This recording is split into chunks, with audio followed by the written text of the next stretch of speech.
Alright, boys and girls, we have a 7 purchase and 3 TTM mail day.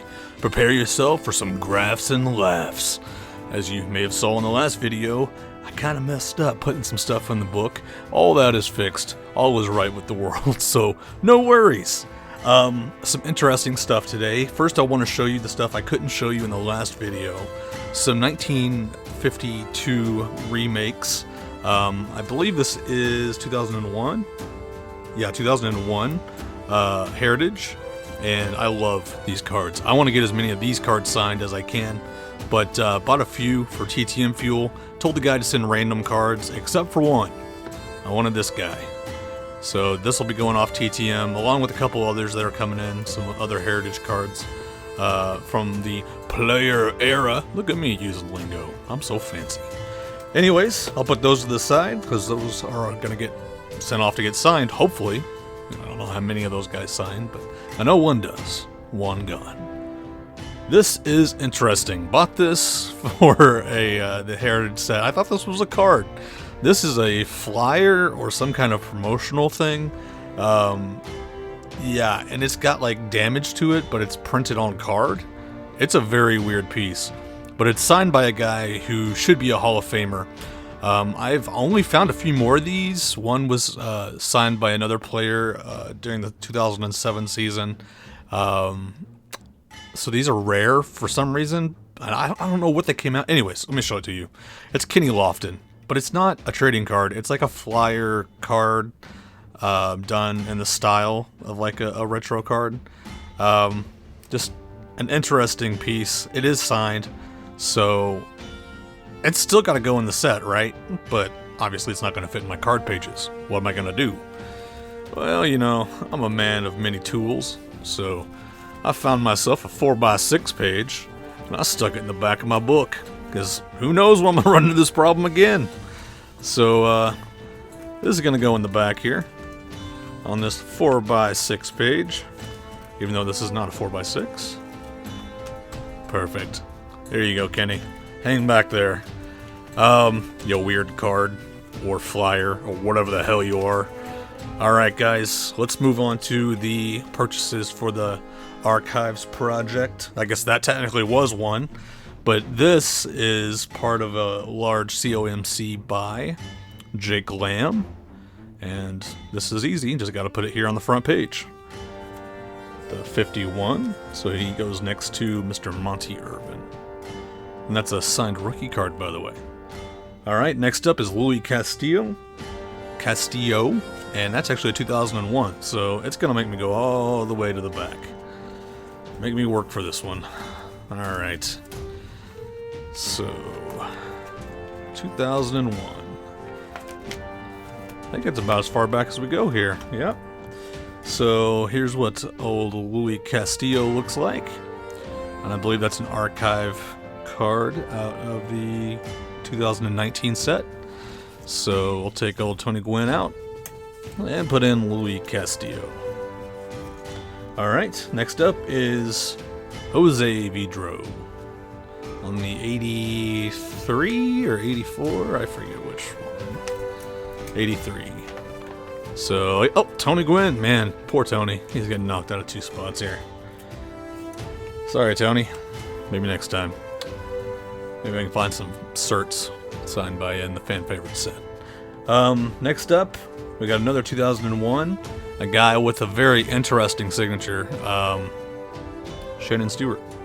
Look at those tiny little dots. So fancy. Alright, let's go to 2001. Oh, Bob. I had that card signed actually 15 years ago, and ended up selling the set to actually pay for my wife's wedding ring. So, fun fact, the original set that I collected actually went to supply a hefty portion, like 3/4 of my wife's wedding ring. So, these cards are very sought after. They're some of the most collected cards out there, especially the TTM signed stuff, the people who passed away. And the certifieds are out of this world, like crazy expensive in most cases, especially Hall of Famers. So, next up we have Jose Mesa, and this is out of 2018 archive. So that's a 92. So let's move on to 1992, and Jose Mesa is going to go right here next to Tom Kelly. Nice. All right, and the last purchase for today is Mr. Al Oliver. This is a certified fan favorite set from 2003 through 2005. I forget which year that one's exactly from, but that is a 1980, and he'll sit here next to Ray Knight. All right, so let's move on to the TTMs, guys. Got 3 TTM returns. This first one is for the set, for the Archives project. Got a flyer with a baseball on it. Whoops, upside down. With a baseball on it.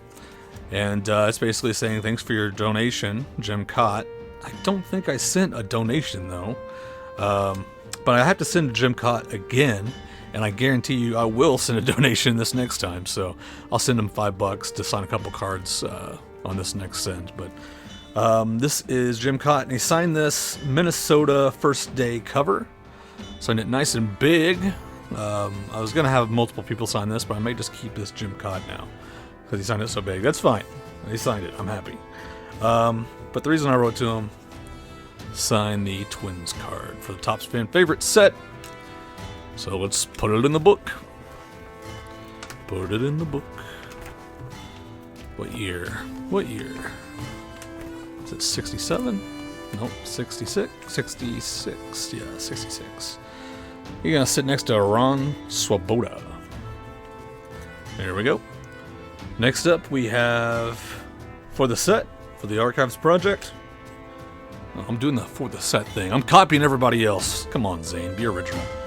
This is Mr. Ricky the Dragon Steamboat, a TTM legend. Signed right here. To Penelope, we stole the show. So that's a great inscription.